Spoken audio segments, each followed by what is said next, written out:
So I thought I'd do a very quick video, just a preview actually, or well, it's been a bit early for a preview, but just my thoughts on the fight that's been announced. Well, has it officially been announced? They're saying it's going to happen, that the contract's been done. Derek Chisora against Kubrat Pulev, however you want to pronounce it, the Bulgarian dude. Derek Chisora, we know he's washed, not much punch resistance left in him, got somewhat battered in his last fight against Joseph Parker. Was that his last fight? Last one I watched, last one I can think of anyway. And Kubrat Pulev, was it Jerry Forrest he beat last time? I've seen a lot of bad press about this, two washed up fighters, not very interesting. Hearn says it's going to be carnage and a war and all this kind of thing. And people are saying, well, game change, not, in terms of design. And yeah, there's no game change here, but I'm actually looking forward to it. I think it'd be rather good. Just before we get into that, I just want to say, this is no joke, right? In the local area, in Bristol News, we have, or Bristol Live, which I follow, we have an interesting pervert running about. And I want to say, first off, it's not me. It's not even the crab. The crab tends to watch girls and, that kind of thing, but doesn't actively get involved. We have a dude that's actually, it appears, stalking girls when they come out of school. And this is bizarre, right? Forcing them to take their shoes off and smelling their feet. The reason why this is relevant to a boxing video, because this is literally in our local news here, this weirdo doing this. There's an e-fit, and if you take a look, definitely not me. But I was thinking, check out the mailing list of like Ebony Bridges, who she sends her smelly training socks to. If there's anyone in Bristol, I would check them out. The reality is, as you know from like true crime videos I've done and stuff, foot fetishes are very common. And different people have primary intake sense. Some of them it's visual, some of them it's tactile, some of them, I suppose, olfactory, smell. And clearly this person, for some reason, likes cheesy feet, which is very bizarre. But unfortunately, it is a common fetish.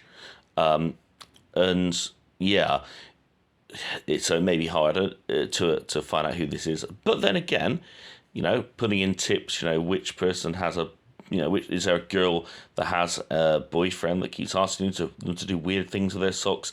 Something like that, But it is weird, isn't it? Because remember Ebony Bridges was saying that people are like spending hundreds, if not thousands of pounds to buy pairs of her used training socks. This is weird, right?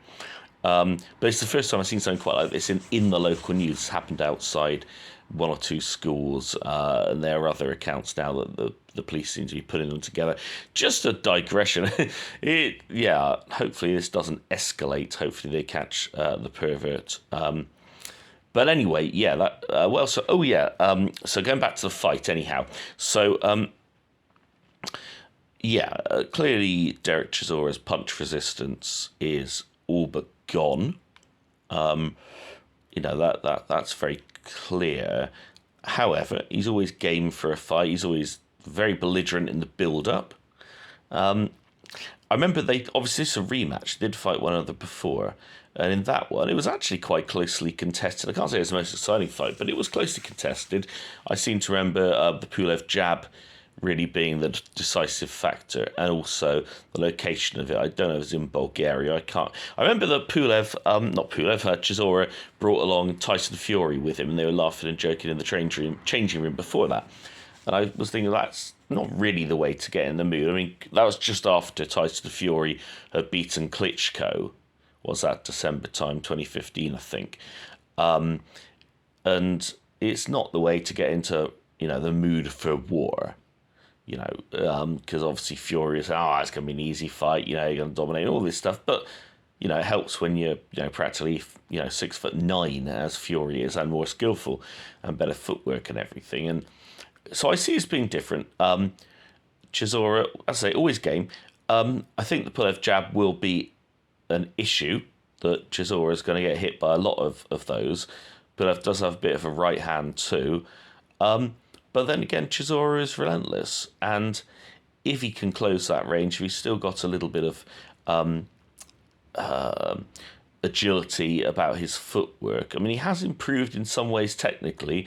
It really is just a case that I think his punch resistance has gone. He does seem to get hurt a lot more easily than before, and he has been knocked out well, at least a couple of times. I'm trying to think how many times.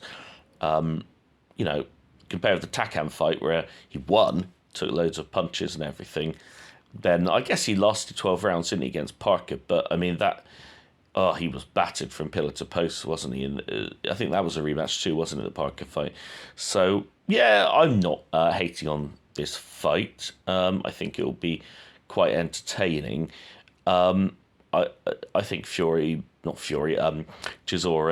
yeah, will do everything he can, but most likely will be kept on the end of a very stiff, very technical kind of jab from Pulev, and probably a points win for Pulev. But anything can happen when you have two fighters at the end of their career. And the thing I like about both of these is that Pulev is a bit of a gangster himself. You know, do you remember the AJ fight? Even after AJ had knocked him out, he wouldn't shake hands or anything, or you know, do the usual hugs and kisses after the fight. He still seemed to want to carry on, even though he clearly had been absolutely demolished. And it should have been stopped much sooner after AJ made him turn his back and run away at one point. And the ref, for some reason, saved him and let him carry on. And I guess it got AJ a few more rounds in the ring. So these are both guys you probably don't want to heckle. The impact what happened to AJ and Loughborough. Don't want to heckle them. Don't want to antagonise them in any way. And so the build-up should be lively, whatever. And hopefully old War Chisora is still that old warhorse, and he can, you know, give a good account of himself. And actually, you just never know at this stage of their careers. It's about who still has a bit left in the tank. And Chisora loves fighting. And as for Pulev, I don't know whether it's the money or whether he just loves fighting as well. Clearly, Chisora is a gatekeeper. He's the one that's kind of separates contenders from the rest of the pack. Pulev's a bit higher, was top 10. You can't really say he's top 10 anymore, but this could catapult him to get him up the rankings and maybe get him another very late shot at a title ultimately with this, and, you know, if he can pull off, you know, another decent win. So it is of some importance, this fight. So I don't hate on it. I'm not laughing at it. You know, I'm paying, what is it, $6.99, $7.99, whatever it is, to DAZN.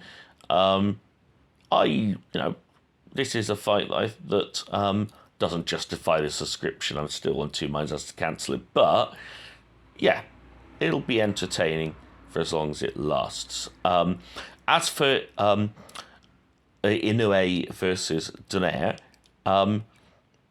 that one, I don't know too much about these bantamweights. I think bantamweights, aren't they? Obviously, I know Donaire's a Hall of Famer, but pretty old, you know, 39. First fight was a war. This one, Inoue showed his ruthlessness. And the only thing I want to say about this one, I mean, obviously, if you hadn't watched it, Inoue knocked out Donaire within 2 rounds, put him down late in the first, second round he finishes him. A lot of people said it was stopped a little bit too soon, premature stoppage. I can't really say that, to be honest. The ref was looking very closely, even when Donaire was thrown back a little bit, because Inoue was landing so much heavy artillery, and then Donaire was clearly so shaky on his feet. I believe in England that one would have been stopped with Donaire on his feet, because he was kind of over near the ropes, taking a lot of shots, and his legs were wobbling everywhere. And, you know, people were saying, well, once Donaire got put down again, the ref waved it off, even though Donaire did subsequently get back to his feet fairly fast. No, at that age, the last thing we want are any more brain injuries. We've just seen this South African boxer who's tragically died. It's not a fight I've seen, but I did see the most disturbing of videos where I think it was a 10-round fight for the African Championship or the South African Championship, whatever it was. I don't even know the weight class, but at the end, he clearly had a hemorrhage of some sort in his brain, being extradural, subdural, subarachnoid, whatever it was. You can imagine he was, it's like a Gerald McClellan situation where there's blood going into his brain and it is confusing him in a bad way because he starts basically not shadow boxing, but almost believing the opponent is behind him and swinging punches, even though he's nowhere there. And it's just, very disturbing. And it reminds us that this sport is not one where we want to see something allowed to carry on when it's unnecessary. And that's Inoue Donaire fight. I think, it certainly wasn't premature. If anything, it might have been stopped sooner when Donaire clearly was so shaky on his feet and was taking so many punches. He's 39 years old. Inoue is a ruthless finisher. And I was glad that it was stopped when it was. Those are my quick thoughts. Lawrence won his first fight, by the way. Stuck with the long jab, grabbed them with the long arms after, just tied them up basically. And I got high hopes for that boy too. Anyhow, thanks for listening.